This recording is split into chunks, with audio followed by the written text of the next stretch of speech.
Okay, in this question, it suggested that we use this variable resistor to vary the PD across this diode from 0 volt to 1.5 volt.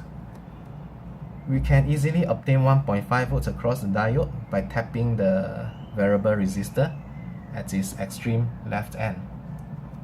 At this setting, the terminus of the battery is directly connected to the terminus of the diode. So this 1.5 volt is connected directly across the diode. So we have no problem at all getting 1.5 volt across this diode. To reduce the PD across this diode, we will have to tap this variable resistor more towards the right. To get the smallest amount of PD across the diode, we'll tap it at the extreme right end. At this setting, the battery has to push the current through the entire 100 ohms. So the battery sees the maximum possible amount of resistance, so it will send out the least amount of current, which should correspond to the smallest amount of PD across the diode. According to the potential divider principle, this 1.5 volt will be shared between the 100 ohm resistor and the diode according to the ratio of the resistances. So the potential difference across the diode can be written as, let's say that the resistor of the diode is R, alright? So it's going to be R out of a total resistance of R plus 100 of 1.5 volt. In part A, we calculated the value of R to be about 180 ohms. So if R is 180 ohms, 180 out of 280 times 1.5 is nowhere near 0 volt. So you see the problem? The resistance of this guy is not much bigger than the resistance of this guy.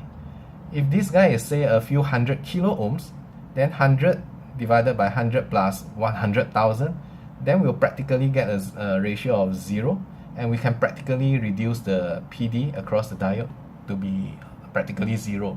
But the problem is these two resistance values are too close.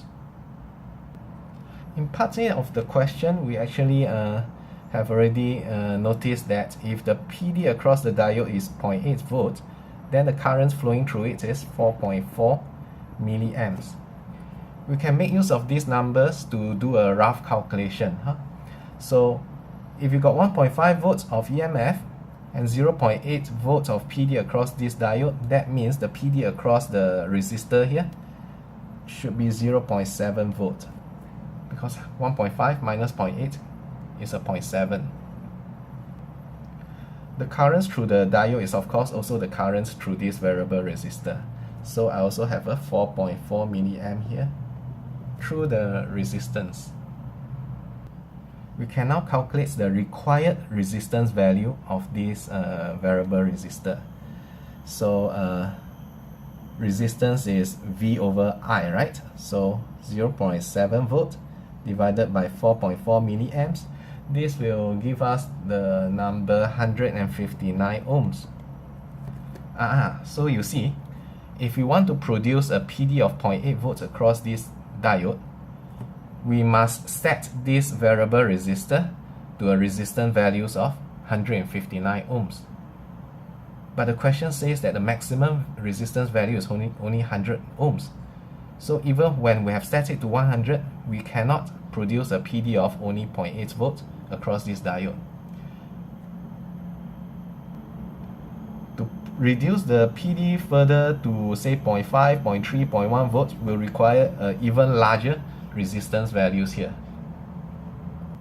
So I hope I have made it clear to you why this resistance values is too small to allow us to produce close to 0 volts across this diode.